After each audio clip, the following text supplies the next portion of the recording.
What is going on, guys? Welcome to week number 8 of our year number 4 Big 12 Team Builder Dynasty. We have the Transfer Bowl. Odessa State against Amarillo. Amarillo ranked, Odessa not. Cameron Willis against Rhett Bollinger. Cameron Willis was one of the heroes in the last game. Paris Austin had quite a bit to do with that as well. But this should be a pretty fun one right now. Two teams that are on the upswing. Oh yes, very much so. Odessa State, obviously with that huge victory last week against Little Rock, and Amarillo now ranked for the first time in, I believe, 2 years. So yes, both programs on the upswing for sure. I don't know how much that has to do with the quarterback situation versus everything else, but obviously the more wins you get, the more recruits come in, and then when you make plays like that in the end zone, on a good quarterback like Cameron Willis for your defense, obviously the recruits are like, hey, they know what they're doing. They're coaching these guys up. Well, it was a very good throw by Willis, but Amarillo is getting the ground game going here. 19 yards for Keon Sykes. They are on the move. Bollinger on 3rd and 5 is going to go short to Aaron Culver, the JUCO transfer, and they have to settle for 3. Now we can start for Odessa here. I understand that it's only 3 points, so I mean it was a good stop by them, but you want to get a touchdown here, Willis. Let's go. You had a really good drive the first time around. Let's get it going here the second time around. 12 of 17 right now. They're up by the 15-yard line, and this is gonna be good for a first down. And down at the 1-yard line. 1-yard line. Gibson gets to the 1, and this is gonna be in for a touchdown. Gibson gonna pound it in. So Odessa takes the lead. This is what they should have done on that first drive. And we have a stop here for Odessa State. Keon Sykes held to a 0-yard gain there. And look at this, the Dust Devils are on the move yet again. Paris Austin registering his first catch of the day. Good for 9. 1st and 10. Got some good protection there, and that wheel route is going to be complete. It's going to be 1st and goal now. 5 wide receivers and no backs behind Willis there, and he's going to find Jabari McCollum for a 2-yard touchdown reception. Almost out at the 1-yard line. Yeah, almost. It didn't want to give it to him. But it's going to be 14-3 regardless. So Bollinger and Amarillo finding themselves down in a little bit of a hole here, down by 11, and that is not going to help their cause as they get a sack on the play. It's going to be Tony Barnes. 3rd and 12, and here's a bomb to the right. Caught.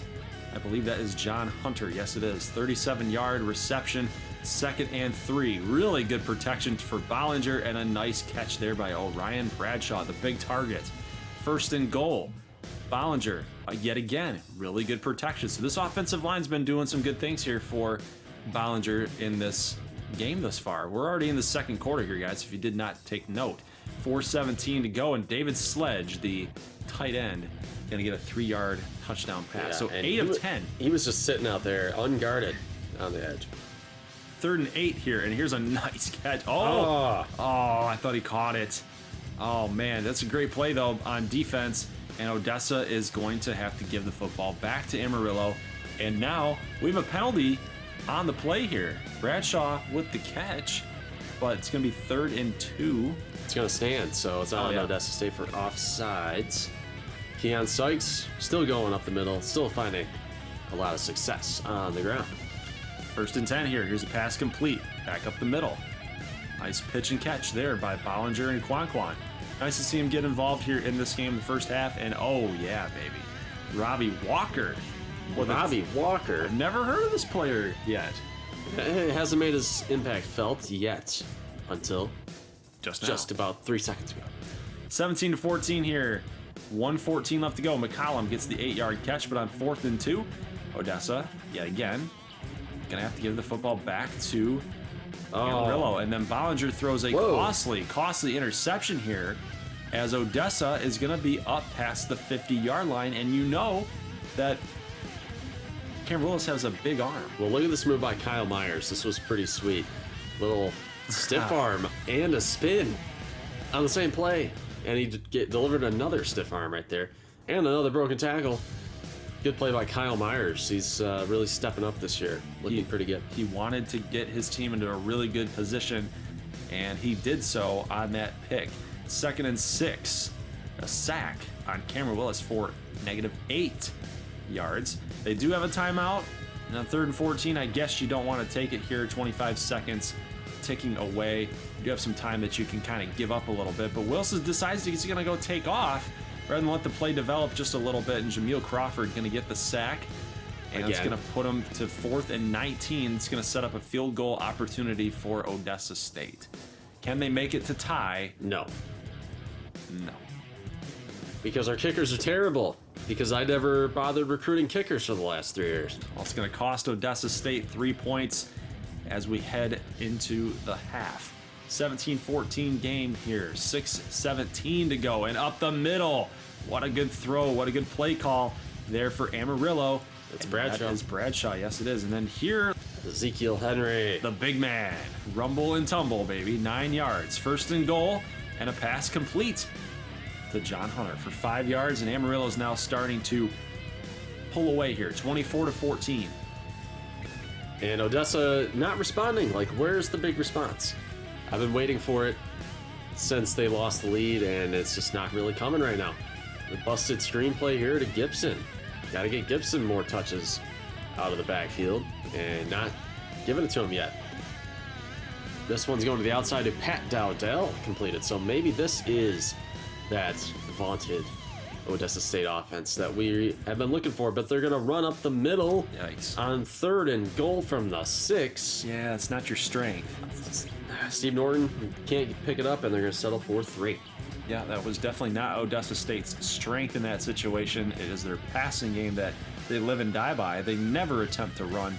Not sure why the 3rd and goal run play was called when obviously your passing attack is your best bet. But look at this play. My goodness. 28 yards for DeMarcus Gibson, just going to keep rumbling and rumbling and rumbling. 4th and 4, though, and Willis to the sidelines. Brian Parks for the 18-yard touchdown, and Odessa ties the game with 5 minutes on the clock. Look at this throw. This is a high-risk throw. Man, dude, going to the pylon on 4th and 4. That's gutsy. There's something that Cameron Willis, it's like one of his redeeming qualities, is he's gutsy. Oh, yeah. Never been in doubt since his days at Nebraska State. Odessa State gets a stop on defense. Kyle Myers in on the play again. And now we have 3rd and 5 for Odessa. Can they convert? Yes, they can. So they're looking pretty good right now. Yeah, in terms of pulling away and icing this game right now. Yeah, starting to pick it up here. The tempo has been picked up. They're starting to sling the football around the field right now, finding different receivers on pretty much every play. Look at this. Paris Austin, nice catch, going to pick up that 1st down. That's only his 4th catch, I believe, so far on this game. 1st and 10, going to fire it out to the left, and it's picked off. Willis. We were just talking you up and saying how you were just slinging it all over the field, making quick reads, being gutsy, but maybe he got too gutsy here. And Desari Sykes is going to pick this off. And Odessa guys, they were in scoring position. All you had to really do is just kill the clock, kick the field goal. Now Amarillo, on the other hand, has a chance to win the game with 2 minutes left to go here. They're up past the 50-yard line. Bollinger got good protection up the middle. Nice catch. Nice pitch and catch. Will Frazier, a name that we haven't called a whole lot of so far in this year number 4 as well. It's first reception on the game for 25. Inside the 20 now, going to Henry, and he's going to find some room.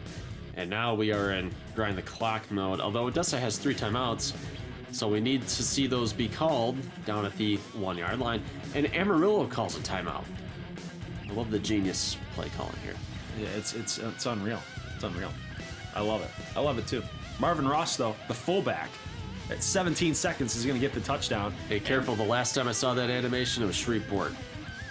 And I lost. And it was part of the thumbnail. And we have the Hail Mary team right here. Cameron Willis on 2nd and 20. Throw it into coverage again. Colin Sangster. And it's going the other way. So flag is not going to matter.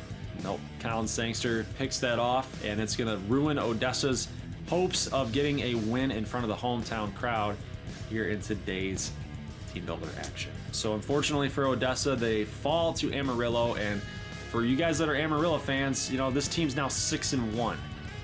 And they are looking very, very scary right now from in my opinion. the way that I'm looking at it. Yeah, definitely. They won the up-and-comer bowl here. Odessa maybe still a step behind. Here we have a game between last year's division champion and a team that I was actually a co-champion of the Big 12 West, Kansas A&M. So this should be a pretty fun one. Camu already down a game in conference play after losing to McAllen.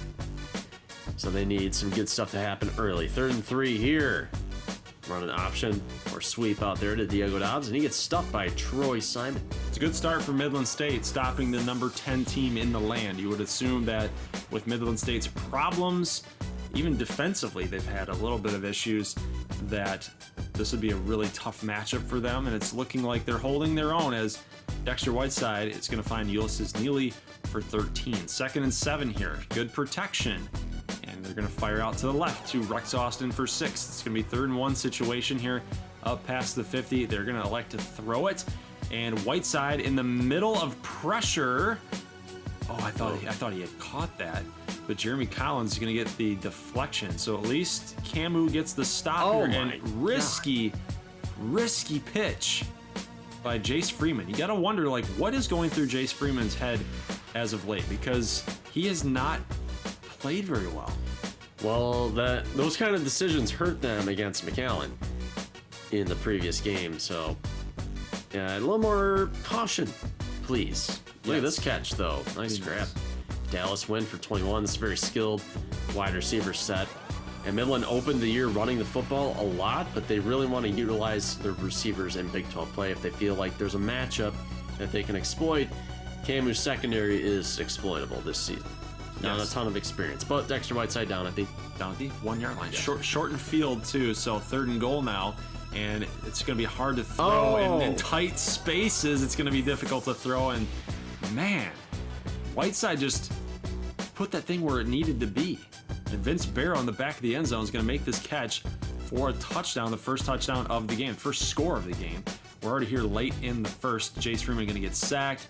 It's going to lead them to have to give the football back to Midland State. And as the first quarter is beginning to end, Midland State is starting to threaten again up past the 50. And look at this throw. Oh, by Whiteside. Just firing it. Just going right into these seams, these small windows. He's going to find Vince Barrow again. He's going to take it to the house for 14-0. Jace Freeman, though, going to throw out to the right. And on 3rd down and 8, almost picked off. They're going to have to give the football back to Midland State again. And that is Truman Hamrick coming through with the big-time sack. Let's look at this play here. A little confusion in the blocking, but he hit that hole hard. I'm surprised he didn't fumble that football. His arm hit the helmet of the offensive lineman here. But ooh, here's another one. Oh, he busted that off. But a good team sack right there. And on 3rd and 24, I mean, now Whiteside is feeling it right here. What's the plan here on 3rd and 24? They're going to bomb it. Oh, he almost went down again. He's just going to chuck it. And it's picked off.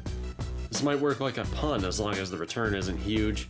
They do tackle him shy of midfield. But interception made by Camu. Dante Givens, the cornerback, gets the INT.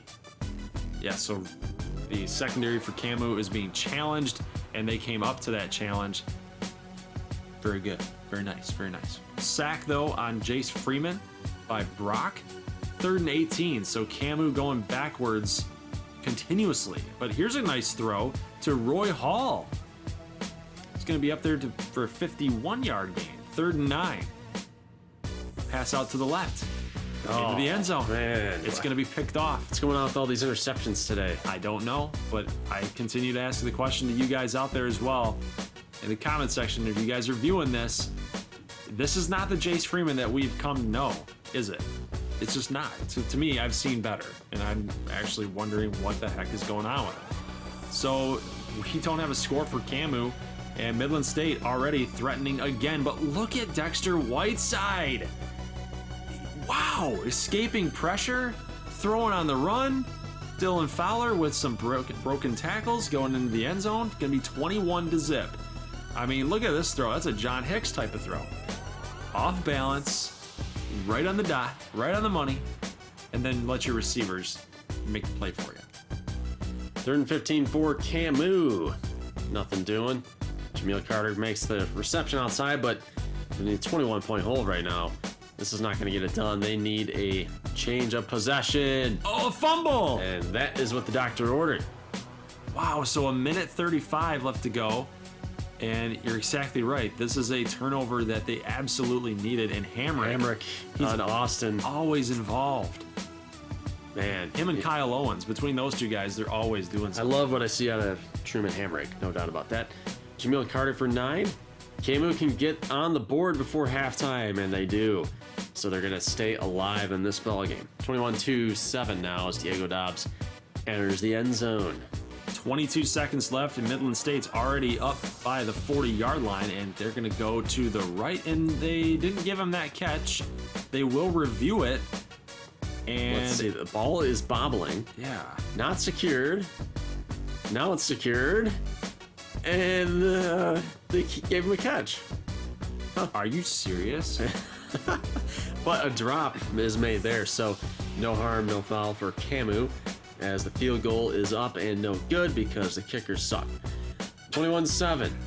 KMU going downfield to Jameel Carter. Jameel. He makes a diving catch. Every time this guy, man, he comes up so clutch. And here on 3 seconds, what are they doing? Why did they call a timeout? Okay. It didn't matter. Didn't matter. Okay. Too long a field goal, maybe. So they just were going with the matchup. I guess maybe that's why, but it's still kind of confusing a little bit. Touchdown's a touchdown. Midland unfazed. KMU, not the reaction I would expect. You know, I feel like that's a momentum swing, perhaps. Right, I would be more pumped up than that. Yeah. It's only one score. It's not like, man, we just gave up a touchdown. And then you get this. Scored a touchdown. That's the third turnover. That's the first play of the second half. Interception by Kyle Owens. He's everywhere. Dexter Whiteside, come on. Whiteside is single-handedly leading them back into this game, and the question is going to be their secondary. Are they going to be good enough? But Antonio Hall makes a good play there. KMU's got to settle for the field goal, so they still have the lead, but it has been whittled down by 17 points. So not what Midland wants to see. 3rd and 3. Whiteside throwing out to the left. Going to get a completion and the first down. It's going to be 4:38 left to go. Second one pass complete here to Rex Austin, and he's actually going to go down with an apparent injury. 1st and goal though, so he was a warrior, man. He was a warrior. Got him to that goal line, got him to the 1 yard line. Down at the 1 yard line. And Jesse Tyson's going to take it in for a touchdown. So KMU now 28-17, and an interception. It's going the other way. He read that beautifully. I mean, he caught that in stride. The receiver there kind of camped a little bit, and then Troy Simon was like running a straight line to get under that ball and make the pick. And that's really going to hurt KMU's chances to come back and win this game as Midland enters into the red zone. They get a first down here. And 3rd and 5, looking short to Vince Barrow, the tight end. So they hold the field goal. It's a 14-point game right now. Yes, KMU is still technically in the game, but whoa! Time travel. Whoa, he went through a wormhole. Look at that. What are you doing? He went through the wormhole. Oh my gosh. It's freaking Mario Kart. You got that speed boost. Don't know what that was. Oh my gosh. Okay, well, Midland State gets a stop on defense due to some voodoo magic. And Jace Freeman on 2nd and 4 going to look to the right, incomplete. He's 12 of 21 right now. So he has not been very good. Not been very good. Here's Jameel Carter. Going to get the first down. So maybe you just need to get the ball to Jameel. Like, he's been the guy that's been coming through for this team. And you got to find him a little bit more than they had been. Roy Hall as well. Had a couple big catches so far in the game. And Diego Dobbs has been great as well. He's going to get his 2nd touchdown of the game. And now KMU is only down 7 at the start of the 4th quarter. So they are still in this game. Somehow, some way, they're still in it. Whiteside going to bomb it to the right, and nobody's covering him. And he's just going to waltz into the end zone. Nobody was there. Dallas Wynn, wide open for 60. Well, as careless as the quarterbacks have been with the football, I believe this game was really showing how these two secondaries are a little bit exposed. And I don't know if they're going to be good enough, just looking long term, to contend with a team like Denver Tech, who we're going to get to in a little bit. We'll see how they do today, but I mean, Not good. they're going to have some issues for the rest of this conference play if their secondaries don't improve. Here's a pass out to the left, and somehow it's caught. Whoa. Wow. Roy Hall. man, he's been explosive today. I know it. Got to give him some credit. A drop there on the outside. Going to set up 4th and goal for Freeman. This is going to be it. If they're going to come back and win.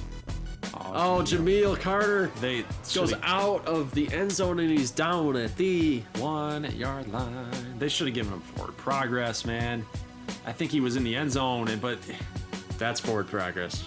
that's Progressing forward. major forward progress. Dylan Fowler for 64. And guys, this game's over. Midland State beats number 10 Camu on the road. That is a major upset that I did not predict. Well, yeah. I don't know if it's an upset, but Midland was definitely not favored to win that game. No, they weren't. Decent underdogs, I guess, but everybody knew they had some talent. Camu got some work to do, 1-2 in conference. This is a game on the competitiveness scale. I don't know if it's a match with our first 2 games, but it's a very interesting matchup, and then we wanted to bring it to you guys. We have not seen these 2 teams play each other yet in this dynasty. No. We're in year number 4 Correct. And then we have Gumby, Tyler McKinney. of the Like to call him. Shreveport Skeeters. I don't know how you can play defensive tackle that skinny. The Skeeters and the Rush. This is pretty unique matchup here. Skeeters got to play defense in this one if they want to contend. You know they're not going to be an explosive offense. Never will be until they change their identity. Yes. But they want to run the ball. They want Canatella to make these nice little underneath passes, preferably not in as tight of coverage as that. Yes, but here's the issue. They lack explosiveness across the board. I mean, they're big. They're big guys.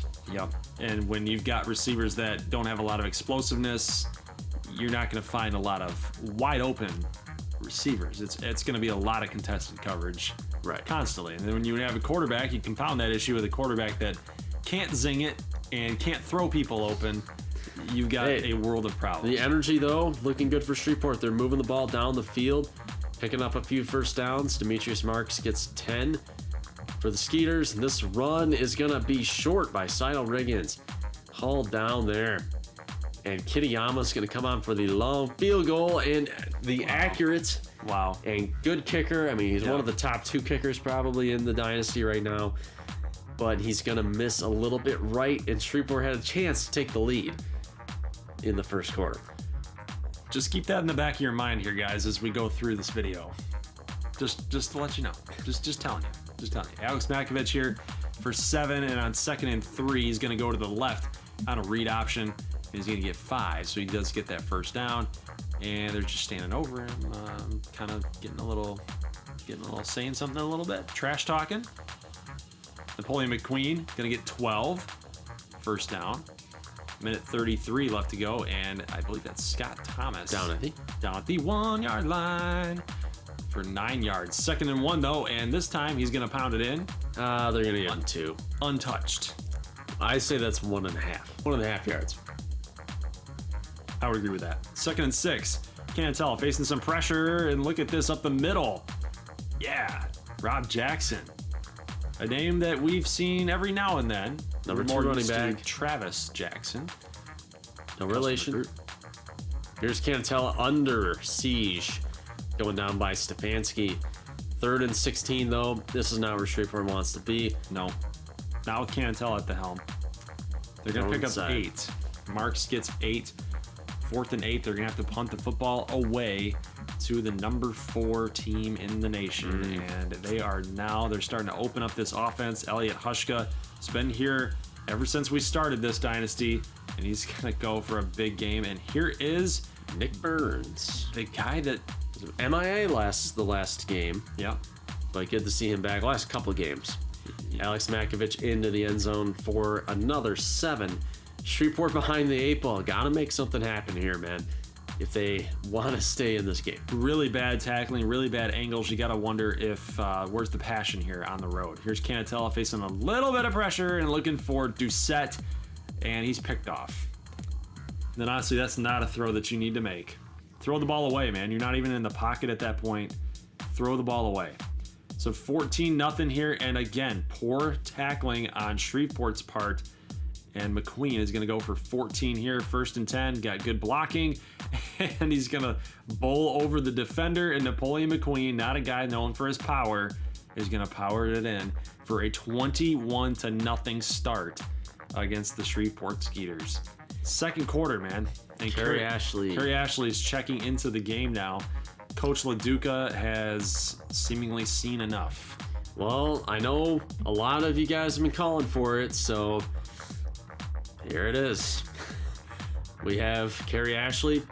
Going to be interesting to see if he does as good, better, or worse than Canatella. Ashley's record is 1-0 as a starter, although Canatella, I believe he acquitted himself pretty well, and even some of those losses, the thing is, Kerry Ashley's not going to be that much better than Canatella because he does stuff like this too. I mean, he's an 85, Canatella's an 84, so if you think Ashley's got all the answers, it might not be the case. No, I mean, that ball is not a ball that you throw. If you're going to throw that, you got to get some more air underneath it and let your receiver make a play. He didn't even give his receiver a chance. He threw it right down the line, right at that Denver Tech defender. So 21-0 here, Hushka for 16, and now they're marching yet again. And look, a little. Yeah, oh my goodness. Look at the poor tackling. Bradica. This is so bad. Bradica needed to get a hand on him. The passion, the fire, and the will. You got to ask yourself, are they not playing for Coach LaDuca? Like, what is this? This is terrible. 3rd down screen on 3rd and 5. You're down 28 points.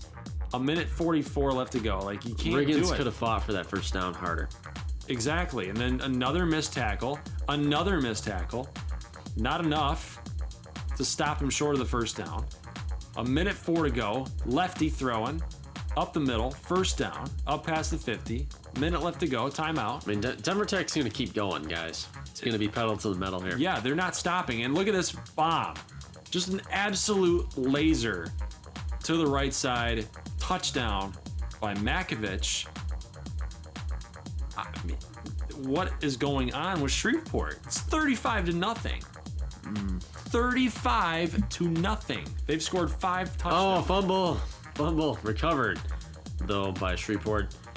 Coach LaDuca is calling timeout, trying to figure out what's going on. 1st and 10 for Ashley. He's throwing it a little bit into coverage. Okay. Jay Ballmer gets it. We're trying to see if Shreveport can get any kind of positive momentum here. 2nd and 10. Oh Ashley my God. is picked off again, going the other way. Oh my God.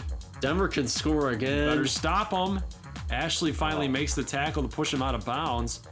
Riggins with the assist, but dude, get more air underneath it. That's a touchdown. I mean, we've seen games like this in real life. I mean, stuff happens. I realize that, but my goodness, dude, it's about to be 42-0 at the half. Well, they call timeout with 1 second.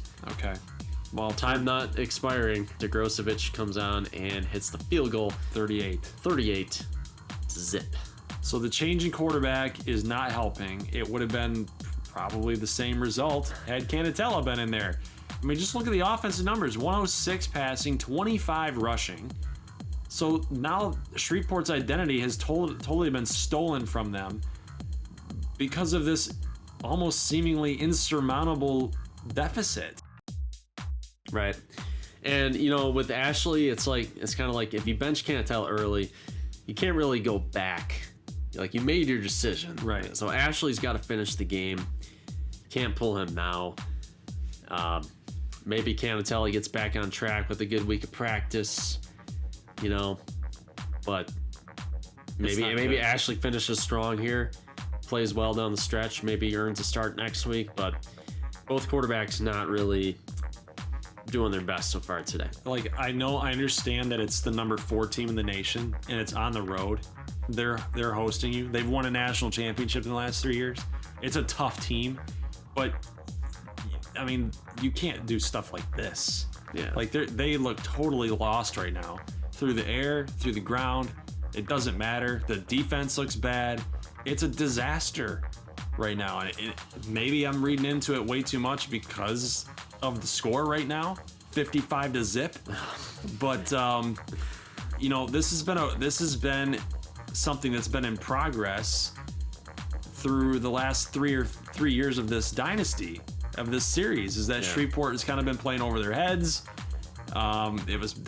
They were bound to start crashing down at some point, and that's going to be the 4th turnover of the game. Well, 3rd interception. You know, we talked about Ashley. it. We talked about it in kind of the dynasty preview, but this has been a great 3-year run for Shreveport. This is a perennially very bad football program. So the fact that they made 3 bowl games in a row, very good. Might be coming to a halt here. The LaDuca era in trouble. Week number 8 is in the books, guys. 31-24 win Amarillo over Odessa. And Amarillo moves to 6-1. 2-1 in conference play, guys. They're in the top 20 for the first time in 3 years. Yeah, it's a hard loss for Odessa to swallow because this is going to be one of their more winnable games. You're going to have to pull some upsets down the road if they want to have a truly transformative season, but a very good win for Amarillo. The yards were there for Odessa, just not the points because of the 3 interceptions. It was a very even, close matchup the whole way through, but like you said, the 3 interceptions by Cameron Willis really did Odessa in, and I think that the production of Paris Austin really hurt Cameron Willis in this one. Amarillo's defense had an identity. They had an idea about what they were going to do against this offense with Paris Austin at the center, and they executed. Absolutely. Bollinger, very clean, efficient game. You can do We've that. been talking about it. He's been much more of a team guy this year, not really wanting the spotlight. He wants a chance to prove himself, but he doesn't necessarily do it in a narcissistic type of way like he used had to. been doing. So we've seen some Maturity. personal progression on his end. See some guys there. Hunter with the touchdown, Bradshaw 80 yards, Quan Pham with 76. 45-24 the loss for Kansas A&M. They will move backward to number 17 in the nation, and Midland, who was unranked, will now vault into the number 20 spot. So now the teams are a little bit closer together in rank alone. Yeah, you know, Camu, again, a little slow out of the gate right now. They're sitting at 1-2 in the early going, and a loss to Midland State. It's going to hurt them. You know, we leave Midland for dead a little bit when they had that really good game against Notre Dame, a fun game, but they had lost. Came out on the wrong end of that one and kind of left them for dead a little bit. Had the opening loss as well in conference play, but they are moving back. It's a tale of 2 programs that we've always seen in the last 4 seasons of this, is that you've got Midland, who kind of fails a little bit, and then you got Camu, who fails a little bit here and there. It's just these upper tier type of squads that, for whatever reason, you know, sometimes they come in clutch, sometimes they don't, and That's the way life is, man. they're very inconsistent programs. Jameel that's Carter for had a sure. nice game at 101, but yeah, Camu gonna need to turn this around. Maybe do some more on the ground. Dexter Whiteside had 480 with 5. Tyson only 62 and a touchdown. Fowler 144 and 2. So Fowler and Whiteside stars of the game here. You saw this huge blowout, probably the worst game that we've probably ever shown in a played sim game. I was a little bit surprised. I did think that Shreveport would have some issues offensively, as they tend to do in these watched games. Yep. But I did think that they would be able to run the ball a little bit with Denver Tech. Denver, though, was just too much on defense and then too explosive offensively. Had no chance. 31 points in the second quarter. That's good for an entire game's worth of points, and they did it all in the second quarter. That's just attributed to the fact that Jacob Canatella got pulled. Kerry Ashley came in. He was also non-effective, and when you're 3 and out, you're going to give the opposing offense more opportunities, and that's exactly what happened. Denver Tech had way more opportunities in that second half, and they capitalized. 4 interceptions, and then Shreveport had to abandon the ground game aside. Riggins Makovich at 213 and a touchdown. Napoleon Queen had 122. Makovich with 2 touchdowns as well. Hushka led the way receiving with 88. And then we'll see here, Canatella was yanked early in this game. So he had a short leash we watched the Amarillo game, and he kept them in that game. He had a pretty nice game, but the problem with Canatella was he never did anything to really solidify that job. And when he had the early pick, and they're about to go down 3 scores, I think Coach LaDuca made the panic move and went to Ashley. And then, I mean, the problem is Ashley didn't do any better. No, he actually did worse. If you're just going off, I can't tell his small sample size in this game. Rating-wise, he was performing worse. Well, Canatella has had, 6 weeks now? He's had 6 weeks to prove, like you were saying, that he earns a little bit more of a leash. And the fact that he threw that pick, that was a probable cause. There's a reason why Ashley came into the game at that point. And then when you, like you said, you look at it, and it was just equally as bad. Yeah. I mean, Ashley did beat Ohio. So he did start game number 1. He did. And so I think the coaching staff felt like they were neck and neck, and then they just saw where it was headed with Canatella, and they're like, okay, we got to see what Ashley can do. And he didn't do anything to help his cause.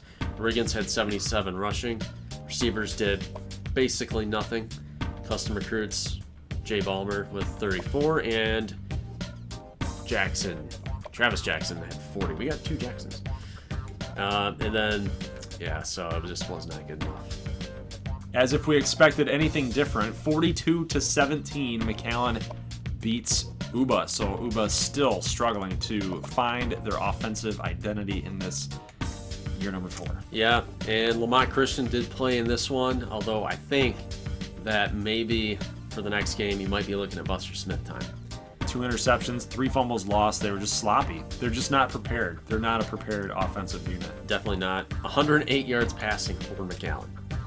So even though in the early going they were pretty balanced, they were letting Harkless throw it, and now he's really doing that Denver Tech thing with under 100 yards passing, although some short passing touchdowns. So, they're keeping the threat around the goal line in play, but they're mostly running it. Do you guys remember? I mean, it's been a year. It's been a year. Do you guys remember that these were the type of numbers that Jerkeen Timmons was putting up? 68 yards passing, and he was, the eight attempts. Yeah, Dinkin and Duncan. Or the 8 completions he had, 3 of which were touchdowns. That kind of stuff. Yeah, it's just let's funny. look at what. Oh, hey, Buster Smith came in. He did. Completed 2 passes. 32% completion percentage. Whoa. It's the 2 pick. Inexcusable. It's got to happen. The Buster Smith era has to be. He's done. Christian is done. 13 for 58. Juan Bell had to come in this game. I think Bell just got some 4th quarter carries. I saw he had a touchdown in the 4th. And Buchanan Simmons, 3 for 47. I'd love to hear what Buchanan Simmons has to say about what's going on in Broken Arrow. I mean, he signed there. I had some other offers from some other schools like Ardmore. Denver Tech wanted him. He went with Uba, and I don't think this is what he signed up for.